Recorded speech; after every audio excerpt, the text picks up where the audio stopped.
Hello and welcome to the Royal Automobile Club talk show.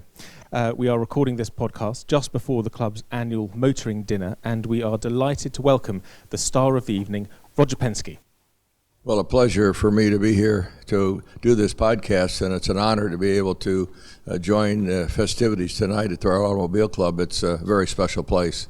Well, we are delighted to have you, and tonight's dinner will celebrate your illustrious career in motorsport and mark 50 years since you first entered the Indianapolis 500. For those of you watching this on the Motorsport website or the Royal Automobile Club website, you're going to the dinner, and that's why we are all dressed in formal attire this evening. Correct. I'm, as Roger mentioned, I'm Joe Dunn, editor of Motorsport magazine. I'm joined by Samarth Kanal, who's our star reporter on the magazine, and together we're going to try and cover as much of Roger's incredible career and a lifetime's involvement in motorsport as we can. First as a driver, then as a team owner and a businessman. I'd like to start maybe just by mentioning to the listeners what we just spoke about and your hectic itinerary. You landed a few hours ago, and you'd been in a party last night, and I gather you're then flying off tomorrow morning somewhere else. Well, I think it was a busy day yesterday. I was in Phoenix, Arizona last night for our winner's circle. This is where we crown our best operators and salespeople in our truck leasing business. As you know, in the U.S. we have over 300,000 trucks in our fleet, so these are pretty special people that make all that happen. So I got here about 4:30, and I'll leave early in the morning to a trip to Germany. So it's a whirlwind tour, but a very, very exciting time for me tonight. Fantastic. There's so much ground to cover. I'd like to start by talking about the Indy 500. Not the first race that you took part in '69, which we are celebrating tonight, but the first experience of the race. A few years before that, I believe in 1951, your dad took you to the race. I just wonder whether you could tell us what your memories of that experience were. Well, that was pretty special as a young man, 14 years old, and your dad say, "How would you like to go to the Indy 500?" I'd listen to it on the radio. Obviously, I was already bitten by a car bug, so to go there, and we didn't have very good seats. We could hardly see the cars on the track in those days, old wood grandstands. But Lee Wallard won that race, and I guess that I was infected, by Indianapolis, that weekend and certainly that race. And I went to every single race except the 4 years when IRL, the Indy Racing League, and USAC, we got into some differences, so we stayed out of that race. But, when you think about it, 46 years, we've been competing there and have 17 wins. It's a magnificent, magic place. And I mean, what is the magic of the race? And for a UK listening audience, how would you kind of explain the romance of the Indy 500? Well, I think it started out as a month's journey when you went there and you practiced, then you qualified, and then on into the race. But it's the greatest automobile sporting event in the world. I think that, they'll have over 300,000 people there this year. It's an amazing oval, 2.5 miles, and it brings the greatest drivers. I don't think there's a Formula One driver, an IndyCar, NASCAR, anyone around the world that wouldn't like to have his face on that Borg Warner trophy with Graham Hill, Jackie Stewart. Think about some of the people, Jack Brabham, that have raced there and been successful. So to me, we've built our brand with that. And as I tell people, and I'll say this tonight, that I think there are three major things in your business and in your racing career that you look at, and one is building a brand, and I think the Indianapolis 500 has certainly built our brand. We operate, in 5 countries. Certainly, it's amazing when you think about that, but it set the brand value for us. The technology, you think about, we had stopwatches. We had to look at a car to find out how fast we went online. Today, you can see every driver, every move. To certainly the technology growth, and then the people. You see, racing and building that Indy team for me was so important. I think that's the common thread through our businesses. And that was that year with the US 500. When you boycotted Indy, and take me through why Indy was boycotted and why Team Penske decided to run in the alternative race. Well, I think that it was USAC at that particular time. It was the sanctioning body, and we had differences on how we wanted to run IndyCar. They had these other series. They had stock cars, they had midgets, they had championship cars, and there wasn't the focus. And we just couldn't get together them as a car owner group. So obviously, probably not a good idea as I reflect back today, but we left the series, but came back obviously in 2001. won and had victories there, almost had 3 in a row. So I look back, not a very good idea, but I've moved on from that probably 4-year hiatus. You mentioned some of the great drivers. Obviously, Mark Donohue is someone that all of our readers and listeners here remember. I mean, can you talk us a bit about those early years and your relationship with him and your partnership with him? And presumably it was you against, I mean, it must have felt very much like it was you against the rest of the world. Well, I think that, Mark was an engineer from Brown University up in the Northeast. I saw him racing in sports cars, quite honestly, at Lime Rock Park, and a friend of mine said, you got to watch this guy. Well, we got together and formed, a team. It was like a brother. And, we started to build, Penske Racing at that day. It's now Team Penske. But, we got together, and our goal was obviously to go to Indianapolis. And I was fortunate to have a sponsor, Sunoco, an oil company in Philadelphia. And I guess we went to Indianapolis. Our first year was 7 people. And we go back in 2019, we'll have almost 700 years of experience in our garage. Mark Donohue was an immensely busy man. It's hard to imagine nowadays how busy he was, because in 1971, for example, he raced in Grand Prix. He took it was a World Championship podium at Mosport. He was racing in USAC races. I mean, it's hard to count. I have 2 hands. I can't count how many races he did. And he had a very in-depth knowledge of the cars because of his engineering degree. His engineering background was a real asset to us. Maybe it was an unfair advantage, as we called it in those days. But we were competing in road racing. We were competing in some NASCAR, the International Race of Champions, Formula One. So there was lots of things that we were involved in. But, Mark was the guy that swept the floor at night. He drove the truck if he had to, and he worked on the cars. And I think that common thread of a flat organization and a personal commitment is really the foundation to our company. Today, some 66,000 people, and certainly our race team. And he was synonymous with the Penske name, of course. You said he drove the trucks. How did he come to doing that? I mean, did you ask him to, or did he jump? Well, many nights we would work all night long. The mechanics would, when we had to get off to a race, and he would sleep and get up and drive the truck to the track. So, that's the kind of guy he was. I mean, he was all in. He was passionate about motor racing. He wanted to be a winner, and he also wanted to set a standard, a different standard maybe than what we had seen in the past. And what's interesting to me as well is you said the unfair advantage before, and one of the ones that always astounds me is in the Trans Am Series when you dipped your Camaro in acid. Now, how did you come to that idea? I always wonder how you invent such a trick to save weight. Well, it was interesting. You got a body in white, which was basically a unibody type construction, and we found an acid tank in California where we could dip the chassis in and it would take 50, 60, 70 pounds off. Well, the first couple times when they pulled it out, it was kind of like a sock, but then we got the right ingredients, and we picked up probably 50 to 60 pounds of weight. And then, of course, the roof had a lot of oil can in it, so we put a cover on the roof, as you would call a leather cover, which you had on many cars at that time, and kind of had perforations on it so they couldn't see the oil can. We told them we put that on there because it made the car faster, like a golf ball. So we had some fun with that. Probably the most interesting unfair advantage is when we built a 30-foot fueling rig and put the 55-gallon drum or whatever, 30 gallons on top of it. And we could fuel in about 3 seconds, and everybody else was taking 8 or 9 or 10 seconds. So that lasts for about 2 races, and they said, tear it down and take it home. Speaking of unfair advantage, I think maybe one of the first ones was the Xerox Special, which I understand is being rebuilt at the moment. Well, the Xerox Special, had an interesting history. It was an Indy car that was driven at the Watkins Glen Grand Prix, I think by Walt Hanscom, I'm not sure, and it was damaged. It was a Cooper. I bought that car, and then Jack Brabham came to Indy with a 2.7-liter Cosworth, so we put the Cosworth engine in the Formula One chassis, and then we had a young man in Philadelphia. We built a body, and I sat in the center, and of course won the Riverside race, won the Laguna Seca race with it, and of course then the people said, well, you can't sit in the center. I said, what about the 2-liter Coopers today that are running? They didn't care. They said, change it. So we changed it. And we still won with that vehicle many times. And then that ended up being the vehicle that Bruce McLaren put a Buick engine, a V6 Buick, which started McLaren. So Bruce and I were great friends because of the Cooper relationship. But a very interesting car and fast. And I remember bringing it over to running it at Bank Holiday in August.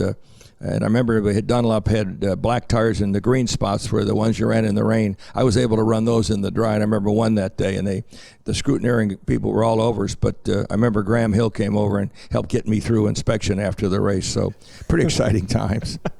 How amazing that that car should have a seed really for Bruce McLaren's subsequent empire, and obviously you started off in it. I wanted to jump forward slightly to your Formula One years, and could you tell me sort of why you got involved, and also whether you feel that you should have stayed a bit longer? Well, as you know, we brought Graham McRae's shop down in Poole, I think, in 1973, 74. Our first PC1 Formula One car was designed by Jeff Ferris, as you probably know. And it was really a start. We were looking at Formula One. We ran a season. John Watson then became our driver. We won the Austrian Grand Prix. Obviously, we had a tragic accident with Mark Donohue in Austria years before. And amazing that what we were able to gain. But the thing was that it was a cottage industry here in the UK, with Formula One, people from New Zealand and Great Britain and Australia. It was just seemed to me the technology was here. We didn't really have it in the U.S., and this chance to move into this country, and because of my relationship racing Coopers and Monaco and those things, I had a real good feel. So I made the investment.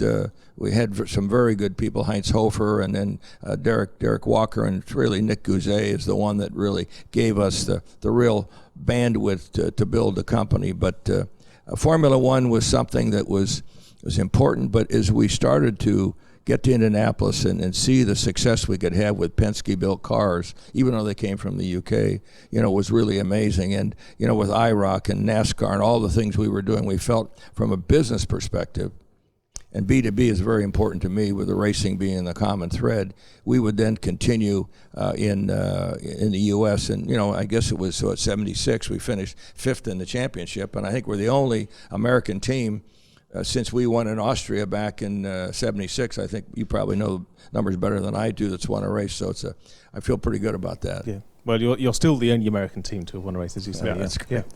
Yeah. Something that strikes me as a team owner is that you can have an emotional connection with your drivers. And when Mark Donohue lost his life that day at the Austrian Grand Prix in practice, how hard was it to keep everyone's spirits up and stop, heads dropping? And what was the general feeling in the paddock? I assume it wasn't great, but yeah. Well, I was not there that day personally, but obviously the impact to me personally, as I said, he was like a brother. He was the heart and soul of the team for so many years. It was a big decision. What do we do?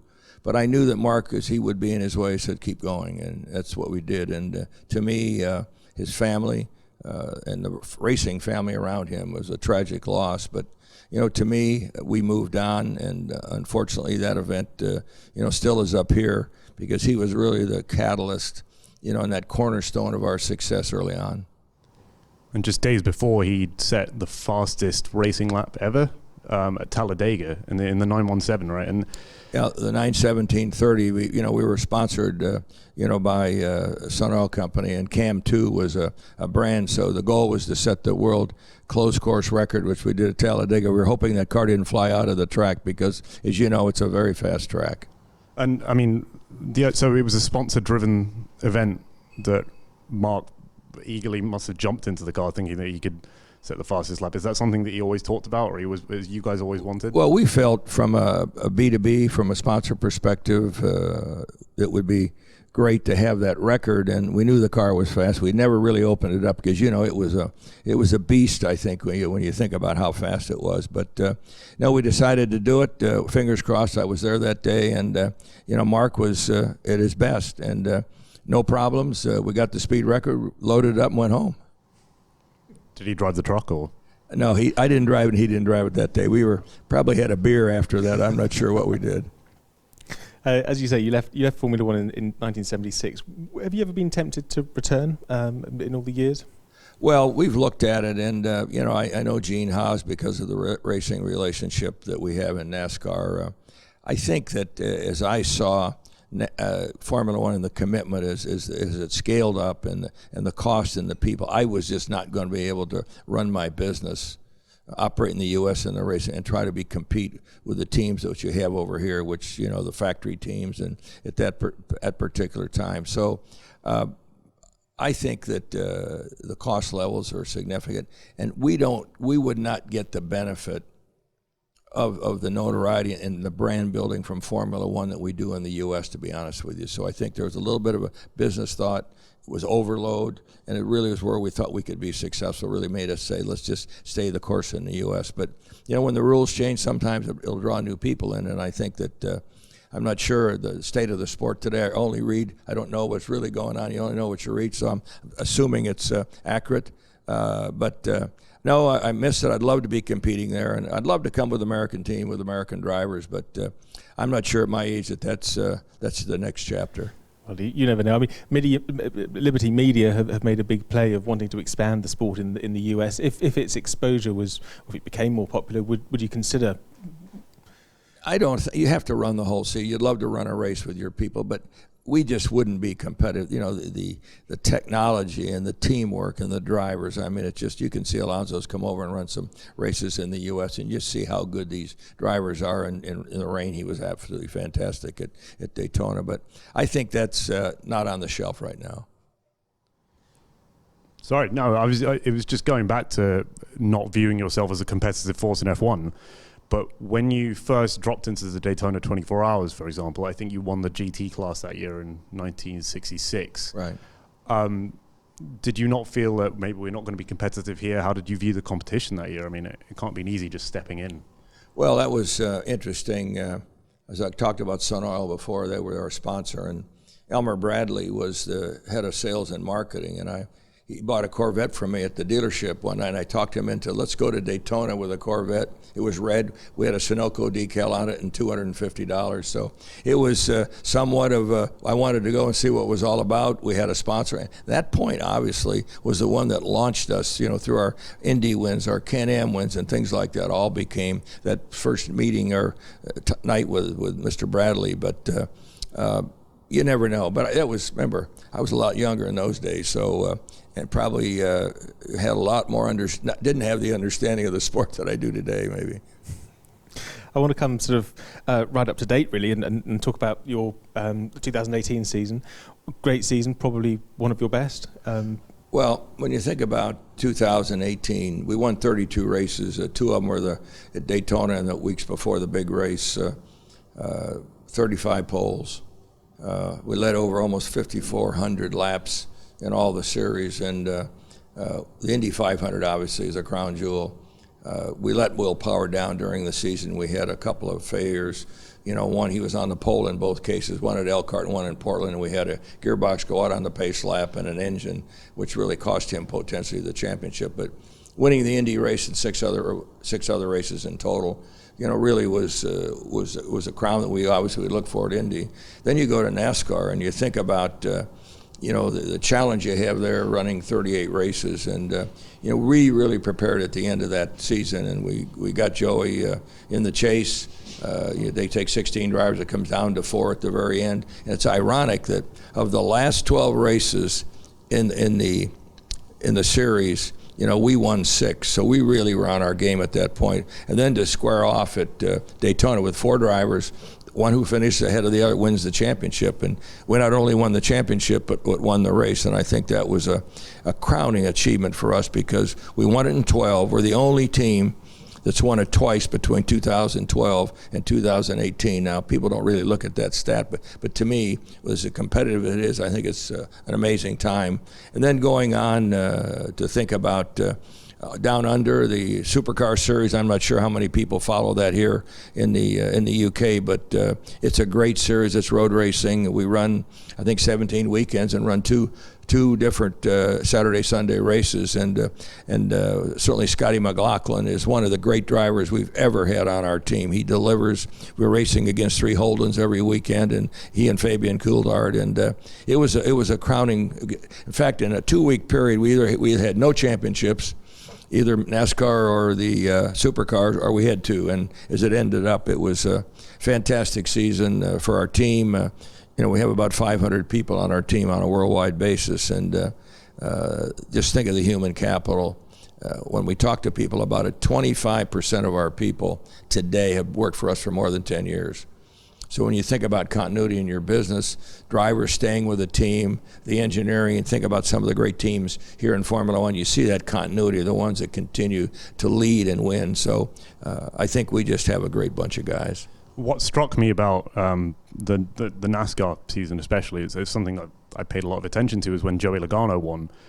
He seemed to have a big rivalry with Joe Gibbs Racing's drivers, and I always thought there was a lot of animosity between the two. Do you ever get involved in the feuds that he has? Especially when they come over into the pit lane and square off. Do you ever get involved? Or Well, let me just take you back. We were looking for a driver to drive with Brad Keselowski, and Brad mentioned that Joey, and I'd watched Joey. He'd won a number of Xfinity races, that we call it today, and I felt that he would be a great driver. We contacted him. He was very interested, and Gibbs didn't have a full-time ride with him in the Cup Series. They did in the second series, the Under Series. So I called Joe. And he said, give me a week because we're trying to put something together. Well, obviously in 5 or 6 days he didn't get that done. So he came over with us. We didn't poach him. We were really very transparent. And I think that he was like the last guy out over there. They had these drivers, Kyle Busch and the team they had there, and they were really interested in this young kid that came along. But he came on with us, and he got himself, he's a Charger. And he got himself in a couple issues there, and he was kind of painted with a black hat on for a number of years. So there was some certainly animosity. But Joey, off the racetrack, you think about it. The night before the race in Homestead, he and his wife went to a Publix market and handed out 100 turkeys to homeless people. So that's the soft side of this young man. But the real side is to see him race on the racetrack. And he's going to be a leader, and he'll be a champion again, I'm sure, many times. But, you have these rivalries, off the track we're friends. It's like Formula 1. On the track, it's dog eat dog. So to me, I think that it's really never spilled over. And I know Joey well, and I back him, good or for whatever it is. He's my driver. He works for us. We work together, and we back him. And you mentioned Joey Logano. I mean, how good is he as a driver, and what do you think makes him so special? Well, I think that he's got a lot of experience. He's in his mid-20s. Think about that. And he's been in NASCAR for, 8 or 9 years. And I think that experience, I think that he wants to be a winner. He knows how to win. He's obviously done that. And to me, that he works so well with a team. And, we have a world-class company in Shell as our sponsor, and he is connected with them on a business basis as a real marketing partner. And with that, he's grown from a commercial perspective, because you got to have a good driver. They got to be able to communicate technically. Then they also have to have this commercial brain also that says, how do we promote the product? And it's not just outside, but it's inside Shell Oil. It's a big worldwide organization. So, he's brought all that together for us. And what we try to do, and I try to do, is coach him in the areas that I think I can help. Was that always the case, or has that changed over the years, the commercial sense that a driver now has to have, and I suppose the media skills as well? But I mean, well, when you go back and think of the early days when we were racing, sponsorships $250, $300, and you think about these $200 or $300 million Formula One budgets. Obviously, we don't have quite that kind of a cost base in the U.S., but we've got to tie together. And for us, being in the integrated transportation services business, we have a lot of B2B. What tires do we use? What oil do we use? What fuel do we use? What paint do we use? All of these things across our automotive business and also across our truck business. So, we're very focused on tying these B2B things together, and there's no question this racing is the common thread through that. Mm-hmm. And you mentioned the sort of loyalty of your team and the fact that you have this flat structure and people have stuck with the team for many, many years. How do you kind of promote that? I mean, if you could bottle it and sell it, that'd be something, right? It's hard to sell, I think, and it's hard to build. And, what we do is we have this, very open, transparent organization. And as I say to people, I don't want to go to the final meeting when the decisions are made. I want to go to the pre-meeting where we can open discussion. And we try to have an open discussion with the key players in business on the race team, and including the drivers. And because if we're talking something we can't share with the people who are going to make it happen, we're making a big mistake. And I think it's a core value. I think you build it over time, and it gets infectious. And they know that my goal is that we need to be, we have really two customers, I say. It's the one inside you work next to each day, whether it's the engineering department, the build department, the engine guys. They got to connect. And then you got this partner outside, which is your commercial partner. But to me, I guess it's the DNA. My dad told me a long time ago that if you're only worrying about what you're going to get when you're working for a company, you're not going to get what you want. But if you support the company and the company's successful, then you're part of that. You're going to achieve results that you might never believe. Mm-hmm. We've got a heck of a lot of reader questions that I want to get to in a moment. But whilst we're talking about your company, I wanted to talk a little bit about modern automotive industry, which obviously you are very, very much involved in. Is the win on Sunday, sell on Monday philosophy still valid, do you think? Do you find as a business? Well, I think certainly I'm looking in the United States now that, we represent Chevrolet at Indy. We have Ford in the NASCAR side and the sports car side. We're involved with Acura. And I think what they try to do, the manufacturers, is link themselves with winners. And I think that's really what it is, because it helps support the brand. And in many cases, these are companies that have cars which are high performance. And racing goes with high performance. It goes with execution. It goes with teamwork. And I think the sell on Sunday, or win on Sunday, and sell on Monday certainly is key, because you go to the NASCAR races and the Ford fans or the Chevy fans, you go to Australia, it's Holden, versus Ford, and you certainly in Formula One, when you look at the different manufacturers, look what Ferrari's been able to do to build their brand on a worldwide basis, and you just see it, you can feel it when a Ferrari is in the neighborhood. So, to me, there's a great connection with the auto industry, and I think that all of the CEOs in the auto industry seem to understand racing. And it gives them a chance, an outlet where they can really compete, maybe not in the boardroom or on Monday, but can compete on the track head-to-head under the same rules. And I think that's pretty important. And success there is certainly something that means a lot to any manufacturer. And how would you say your racing experience and your racing career has helped you in the boardroom? In the boardroom? Exactly. Well, I think that I'll talk tonight about the three pillars. I think I mentioned brand, technology, and people. Racing, that's all about racing, isn't it, when you think about it? If you're not checking those three boxes, you're not going to be successful. And I think that's the same thing that we've done with our company, and it was flat organization. And I would say 95% of the time we promote from within. We've got a diverse company. We want to see people outside the sport come in, and this be an entry-level job, no matter what it is in our car business or certainly in the truck business and in racing. And the racing side of it is just, to me, it's not like your quarterly earnings that you have to give at Wall Street. We give quarterly earnings every single weekend, don't we, on Sunday? So we're used to the high and we're used to the low when you think about it. But overall, I think that the momentum and my interest is to continue to achieve. And if I didn't have racing pushing me, because nobody gives you a lap ahead, do they? You win last week, you don't get a lap ahead of the field. So that's how I run my business, trying to get a lap ahead of the field. Fantastic. News this week that Donald Trump, the President of the United States, is thinking about imposing tariffs on car imports. I know that you are very integrated currently and historically with European car makers and dealers. What's your opinion on that if it was to come to pass? Well, I think there's two sides here. Maybe people don't realize that Sittner Group is a company that I bought from Frank Sittner, a racing guy. Think about how we got together, and he wanted to sell his business back in the early 2000s, and we bought Sittner. And today, Sittner is now the #1 auto retailer in the UK and Ireland. I don't know if you know that. We are the #1. We have almost 8,000 people.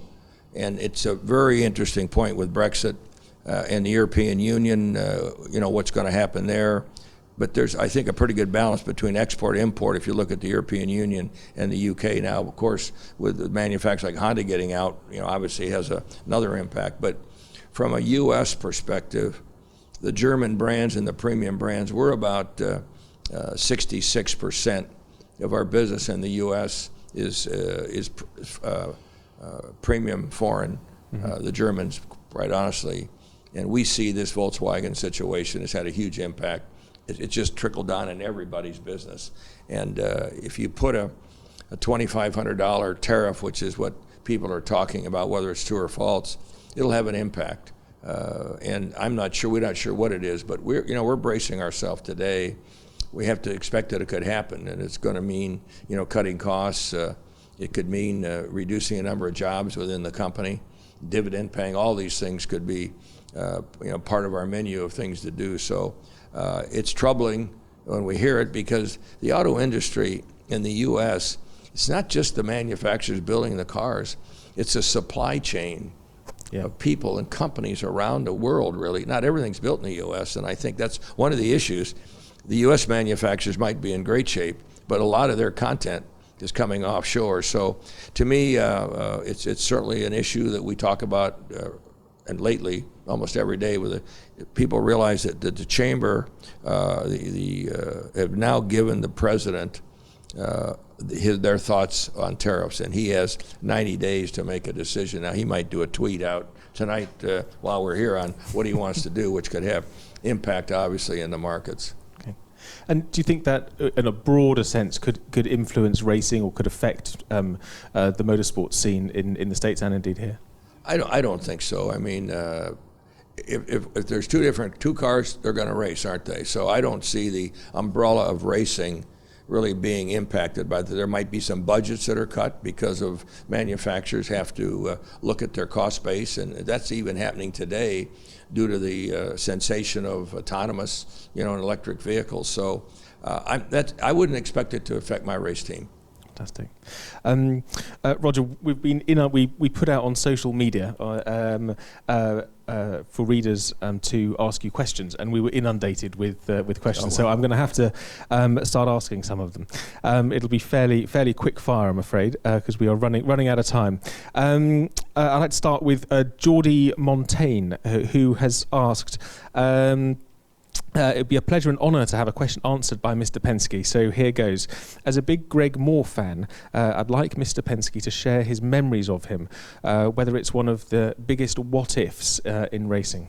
Yeah, Greg, unfortunately, we had signed him up to drive our Indy car, and he was injured in the pit lane early Sunday morning when a car hit him on his bike, and then went on to that race, really with an arm. Probably it wasn't a wrist that wasn't in great shape, and had the tragic accident. We felt he was going to be one of the superstars in the sport. We continue in contact with his family, and his dad still support our team, and it's a tragedy when you see that happen. So we really never had a chance to put him in the seat of a Penske car, but we knew that he was a future star.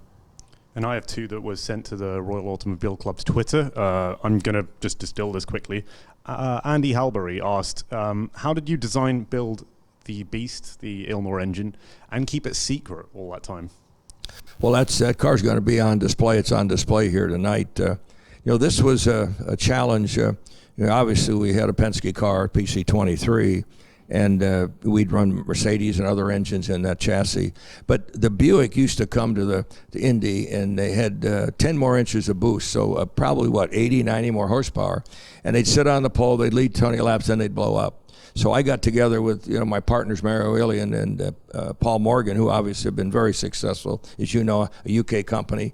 Again, that tie-in with Penske cars, and I said, let's build a pushrod engine. So I talked to Mercedes about that. Helmut Werner was the CEO at that point. He says, I'm in. So we started a design with a small group of people. We didn't talk about it at all in Reading for a while. And then we had a group of people. I put them in a separate building. And I told everybody, if we talk about this, you're going to be cutting off your paycheck, meaning it's a secret. We kept that secret. We didn't have chassis dynos in those days and other things. So we actually took the car to Nazareth in the snow, cleared the track, and we're running our durability laps with Paul Tracy in a ski suit. So, and then we announced it, 2 weeks before the race, and everybody couldn't believe it that we were running a push rod. We went on to win that race. I think we led every lap but 2, and then they changed the car engine specs, reduced the power by half, and then a week later they disallowed the category with a push rod. So, great history. Probably, I'd have to say that was one of the greatest victories. Nobody knew we were coming. And to see the Norberg Haug and Zetcha and Jürgen Hubert and the team standing up there in the suite, seeing that Mercedes just blowing that off and seeing those guys in Team Penske shirts, our Penske Mercedes shirts, was, for me, something I'll never forget. These are all the Mercedes, the big wigs from Mercedes. Yeah, these are the top guys. Yeah, I mean, the CEO and Hubert, the head of sales, and Norberg Haug, you might know that name. He was in charge of the racing business for a long time. It was a big day. We've had a lot of questions about the Senna test in '92. How close were you to offering him a drive, or was it a serious test? Well, I think it was the relationship that Emerson Fittipaldi had, with Ayrton Senna. And it was great to see him jump in the car and how quickly he adapted to it. But at that point, his Formula One and what we were doing, I think it was more to have him get a chance to drive it, to understand it, and maybe that was going to be a touch point for us the next year or the following year. So, something like that you'd love to do, and the fact that Emerson and, our relationship with Emerson and the team, our sponsors at Marlboro, it was a great opportunity. And Gav asks here, who's your favorite British driver? Is it Dario Franchitti, who's here tonight, David Hobbs, John Watson, or Rob Gravett? Well, look, all of those drivers are great friends of mine. So to pick one, I'm going to get the other 3 guys mad. But you'd have to say that the John Watson winning a Formula One race for us was pretty special. And the disappointment probably is that Franchitti, I knew him because of his Mercedes when he was running the sedans back early on in his career, became great friends. And he was a tremendous competitor of ours with Ganassi. On the other hand, I'm just going to take Watson because he won our only Formula One race, and that's the only reason. I apologize for the curveball. Sorry. Yeah. Is it true that you asked him to shave his beard off? I think he did shave it finally, didn't he? He did. Yeah. He still is clean shaven now. Well, listen, it's interesting. We kind of have this clean look, we're like the choir boys that come to the track. But, I'm not a big guy on facial hair, quite honestly. But who knows? Maybe as I get older, I'll be more understanding. I thought Ryan Blaney looked quite good with the whole... Anyway. Did you see him at Daytona on his own? You should have seen him this weekend. He looked pretty sharp. Anthony Jenkins has asked, Mr. Penske, who coined the term the captain? And do you accept it as a term of respect or endearment? Well, I think that I'm not sure where that started, whether Donohue called me the captain, but, at the Hall of Fame induction in NASCAR a couple of weeks ago, I've got 13 grandchildren, and they call me Mr. Fun because I don't babysit. I'm only having fun. So my son said he was going to introduce me that night as Mr. Fun. I said, look, I'm not going to be fun today. I'm going to be the captain. So, it's a term people call me. Certainly, it's an honor for people to call me the captain because it looks like I'm managing something to have that opportunity and name. I've got another slight curveball here from Scott McLeod, who says, please could you tell us about your involvement in the America's Cup and the crossover in technology between motorsports and sailing? And I think this is a reference to the fact that you're team principal of one of the America Cup's challenge boats. Well, I remember Dennis Conner back many years ago in America's Cup. I happened to have the opportunity to go to Bermuda this last year and see the race. And I was very interested to see whether, as an American, I could play a part in bringing the Cup back to the United States. And we were able to partner with the New York Yacht Club, which obviously is iconic. The first America Cup was won with a boat called American. The future boat was called Magic. So our boat is called American Magic. And I think that we've got a very serious competitor, certainly here from the UK, people with great experience. But for me, it was another challenge. It is the America's Cup Challenge, isn't it? Well, for me as an individual and a person, and to come together with two other key principals, Doug DeVos, certainly, and Hap Fouth, who are great sailors, by the way. I'm a motor guy on the water, but I understand it. But the technology of aerodynamics, the build of these things, the carbon, and all the things, it's just, the foils and the foil arms and all these things. This is a brand new. When you think about it, it's a 75-foot hull with the ability to foil. At speeds, probably these big boats will be over 50 knots. And to get up and see how these things operate. We have a mule that we have today that we've been testing with, and then we'll build our main two boats coming up here in the next 12 to 18 months. But the technology, the communication, I had the 5 sailors at the Daytona 500 here this last weekend. And to see it, the only thing I didn't like was all the wrecks. I said, well, I'm not counting on you wrecking your sailboat. But it's a great honor. I'm very interested to see the technology. Again, it's a lot about rules. It's a lot about who wants this. Nothing different than the political movements back and forth that you see in all sites of racing. So we'll see. It's incredible to see you still so excited about something very new, obviously. Yeah, it's terrific. I was down on the Chase boat here a week ago. I'm going back down next week again. But it's these guys. I mean, to see it, we were in 3 to 4 foot seas, and to see this thing get up and on plane and on the foil and start to foil with a rudder and one foil in the water, and with speeds approaching almost 50 miles an hour is just amazing. A question from somebody called Entropy. He asks, any drivers that you wished you had signed and missed out on? Wow. Well, there's a lot of people. I would say that Scott Dixon, who is quite honestly really led the pack, in IndyCar racing, was one New Zealander, a great friend of mine. I really am proud of what he's accomplished, both personally and and on the racetrack. Dario would have been someone that would have been great, but overall, Mario Andretti drove for us. We've had some great people. Maybe Foyt would have been some fun to have him drive for us at one point, but we are very satisfied. And when you look at the record, over 500 wins, and I think the number of drivers, we had the cream of the crop, and we were able to attract very good drivers, and they also delivered for us. So it was a win-win situation. You can't go back. You really got to look out the windshield and see where you're going. And I think our team going into 19 we got the best drivers we could have in all our series. Well, sorry, when you say Scott Dixon, Juan Pablo Montoya narrowly missed out in 2015. And when was it that you thought, Scott Dixon's the guy? Well, Juan's already driving for us, so I would, as a driver I didn't have. No, Juan has been a great driver, came with us, won the Indy 500. It's amazing when you think about his success. He's a key guy on our sports car team now, so, it's hard to say, and it kind of puts you in a tough spot there, especially when you have so many great people that have achieved success along with us. Mm-hmm. That's a real curveball. And finally, Renato Garda writes to ask, he says that in the pre-race broadcast for the Daytona 500, you mentioned that the one trophy missing from your collection is the Le Mans trophy, Le Mans 24. If your team were to tackle this event, would it be in the prototype or GT class? No, I think that we would love to go to Le Mans. I raced at Le Mans myself with a Ferrari with Rodriguez from Mexico many years ago.